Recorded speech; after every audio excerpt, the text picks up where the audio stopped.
বন্ধুরা শুভ সকাল। এই যে মুর্শিদাবাদের একটা রান্না, মানে বলতে গেলে শ্রেষ্ঠ রান্না, বড়ার টক। চুনো মাছ দিয়েও করতে পারো, কাটাপোনা মাছ দিয়ে করতে পারো, চারাপোনা মাছ দিয়েও করতে পারো। তো মাছের টক, এই যে আমি এখানে মাছ ধুয়ে নুন হলুদ মাখিয়ে রেখেছি, আর এখানে অল্প তেঁতুল ভিজে রেখেছি, আর এই যে দিশি টমেটো।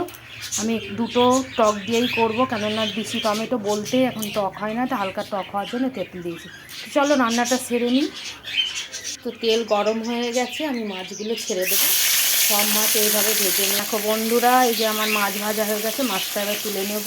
তো ওই কড়াইয়ের মধ্যে আমি দিয়ে দিলাম তেল।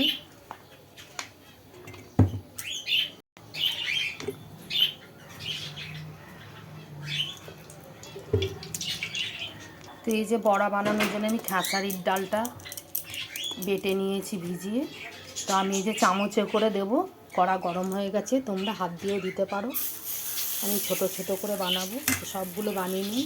তো বন্ধুরা, তোমরা এইভাবে হালকা হাতে এটাকে উল্টে নেবে, যাতে ভেঙে না যায়, গোটা গোটা থাকে। এইভাবে আমি এই যে খুন্তির আগায় করে উল্টে নিচ্ছি।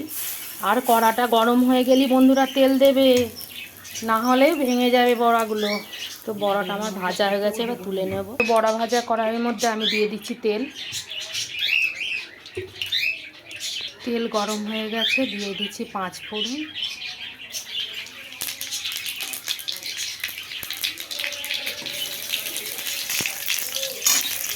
দিয়ে দিচ্ছি টমেটো,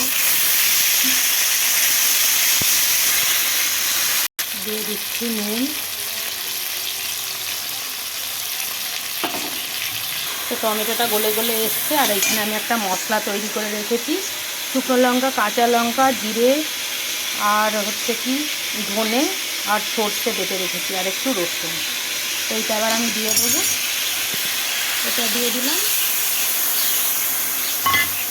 দিয়ে দিচ্ছি হলুদ গুঁড়ো।